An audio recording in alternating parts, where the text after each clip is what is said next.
так уничтожаем гада-крота на газоне.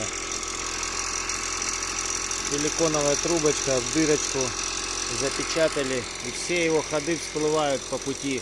Видно, аж дым стоит. Максимально масло заливаем в бензин, чтобы дымило хорошо.